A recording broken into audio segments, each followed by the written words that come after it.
ಶಿಗ್ಗಾವಿ ತಾಲೂಕಿನ ಮುತ್ತು ಉತ್ಪತ್ತಿಯಾಯಿತು. ಶಿಶುವಿಗೆ ಹಾಲೆರೆಯುತ್ತಲೇ ಪರಾಕ್.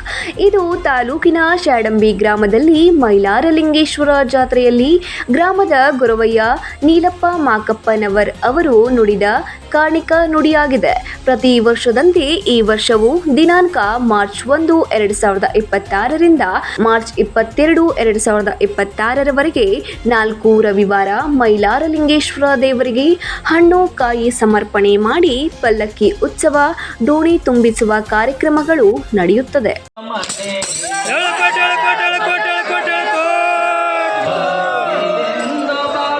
ಕೊನೆಯ ವಾರವಾದ ದಿನಾಂಕ ಮಾರ್ಚ್ 27, 2026ರಂದು ರಾಮನವಮಿಯ ದಿನ ಮುಂಜಾನೆ 9 ಗಂಟೆಗೆ ಭಕ್ತಾದಿಗಳಿಂದ ಹಣ್ಣು ತುಪ್ಪ ಡೋಣಿ ತುಂಬಿಸುವುದು, ನಂತರ ಪಲ್ಲಕ್ಕಿ ಉತ್ಸವ, ಡೊಳ್ಳಿನ ಮಜಲು, ಭಜನೆ ಮತ್ತು ವಾದ್ಯ ವೈಭವಗಳೊಂದಿಗೆ ಗ್ರಾಮದ ಪ್ರಮುಖ ಬೀದಿಗಳಲ್ಲಿ ಸಂಚರಿಸಿ ಗ್ರಾಮದ ದೇವರುಗಳಿಗೆ ಅಭಿಷೇಕ, ಉಡಿ ತುಂಬಿದ ನಂತರ 12:30 ನಿಮಿಷಕ್ಕೆ ಗ್ರಾಮದ ವೀರಭದ್ರಗೌಡ ಪಾಟೀಲ್ ಅವರ ಮನೆಯ ಆವರಣದಲ್ಲಿ ಗೊರವಯ್ಯ ನೀಲಪ್ಪ ಮಾಕಪ್ಪನವರ್ ಬಿಲ್ಲನ್ನು ಏರಿ ಮುತ್ತು ಉತ್ಪತ್ತಿಯಾಯಿತು, ಶಿಶುವಿಗೆ ಹಾಲೆರೆಯುತ್ತಲೇ ಪರಾಕ್ ಎಂಬ ಕಾಣಿಕ ನುಡಿದಾಗ ಭಕ್ತರು ಏಳ್ಕೋಟ್ ಏಳ್ಕೋಟ್ ಚಾಂಗ್ ಬೋಲೋ ಎಂದು ನುಡಿದರು.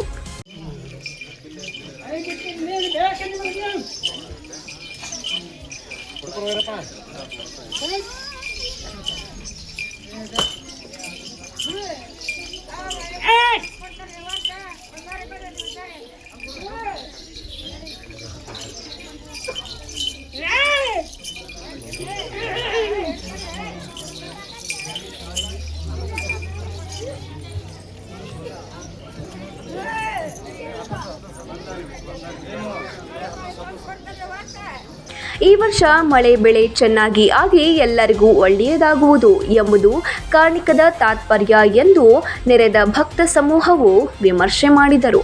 ನಂತರ ಮೈಲಾರಲಿಂಗೇಶ್ವರ ದೇವಸ್ಥಾನದ ಎದುರಿಗೆ ಗ್ರಾಮದ ಗೊರವಯ್ಯರಾದ ಮಾಲತೇಶ್ ಓಲೇಕಾರ್, ಮಂಜುನಾಥ್ ಭೀಮನವರ್, ದೇವೇಂದ್ರಪ್ಪ ಕಾಳಿ, ಅಣ್ಣಯ್ಯ ಪೂಜಾರ್, ಶಿವಕುಮಾರ್ ಸುಣಗಾರ್, ನಿಂಗಪ್ಪ ಕಾಳಿ ಅವರು ಕಬ್ಬಿಣದ ಸರಪಳಿಗಳನ್ನು ಹರಿಯುವುದರ ಮೂಲಕ ಸರಪಳಿ ಪವಾಡ ನಡೆಸಿದರು.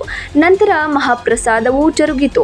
ಇದೇ ಸಂದರ್ಭದಲ್ಲಿ ಶ್ರೀ ಮೈಲಾರಲಿಂಗೇಶ್ವರ ಸೇವಾ ಸಮಿತಿಯ ಅಧ್ಯಕ್ಷರಾದ ಧರ್ಮಣ್ಣ ಕಿವುಡನವರ್, ಸದಸ್ಯರಾದ ಶಿವಪ್ಪ ಸಂಜೀವಣ್ಣನವರ್, ಹೇಮಂತ್ ಮೋದಿ, ಪ್ರತೀಕ್ ಮೋದಿ, ಡಾಕ್ಟರ್ ಶರೀಫ್ ಮಾಕಪ್ಪನವರ್, ರುದ್ರಗೌಡ ಪಾಟೀಲ್ ಮತ್ತು ಮಲ್ಲಿಕಾರ್ಜುನ್ ಅಗಸರ್, ರುದ್ರಪ್ಪ ಕಾಳಿ, ಮಂಜುನಾಥ್ ಪೂಜಾರ್ ಹಾಗೂ ಮಾಲತೇಶ್ ಕುಲಕರ್ಣಿ, ಶಿವಪುತ್ರಯ್ಯ ಪೂಜಾರ್ ಹಾಗೂ ಸುತ್ತಮುತ್ತಲಿನ ಗ್ರಾಮದ ಭಕ್ತಾದಿಗಳು ಹಾಜರಿದ್ದರು. Suresh Eligar, 9 live news, Shiggavi.